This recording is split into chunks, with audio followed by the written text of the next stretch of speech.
दर्शक बंधु नुआखाई रे मिलिबो सीएम किसान टंका। दर्शक बंधु भूमिहीन क्षुद्र नाम मात्र चाषी एमानंकु मिलिबो कि नहीं चलंतु नजर पकेबा। तेबे दर्शक बंधु राज्य सरकार आरंभ करितिबा सीएम किसान योजनार प्रथम किस्ती सेप्टेम्बर 8 तारिख नुआखाई अवसर में प्रदान करा जिवो।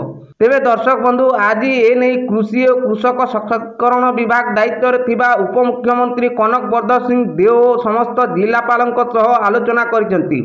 आज लोकसभा भवन सम्मिलनी कक्ष रे डिजिटल फसल सर्वेक्षण समीक्षा बैठक रे उपमुख्यमंत्री ए नहीं समीक्षा करिथिबा जणा पड़िछि।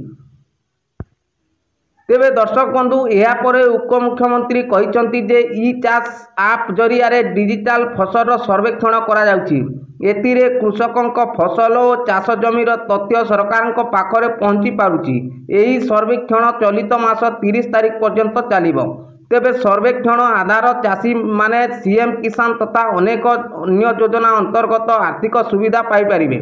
यार प्रथम किस्ती सेप्टेम्बर 8 नुआखाई दिन डीबीटी माध्यम प्रदान करा जिवो। पीएम किसान रु बाद पड़िथिबा समस्त योग्य चाषी या द्वारा उपकृत होई पारिबे बोली उपमुख्यमंत्री कनक वर्धन सिंह देव कहते।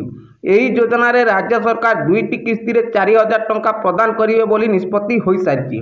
तेबे दर्शक बंधु नुआखाई मिलिबो सीएम किसान टंका। दर्शक बंधु 8 तारिख रे पड़ुछि नुआखाई और 8 तारिख रे मिलिबो सीएम किसान टंका। दर्शक बंधु ए थिला चाषी मानक पई बहुत बड़ खुशी खबर।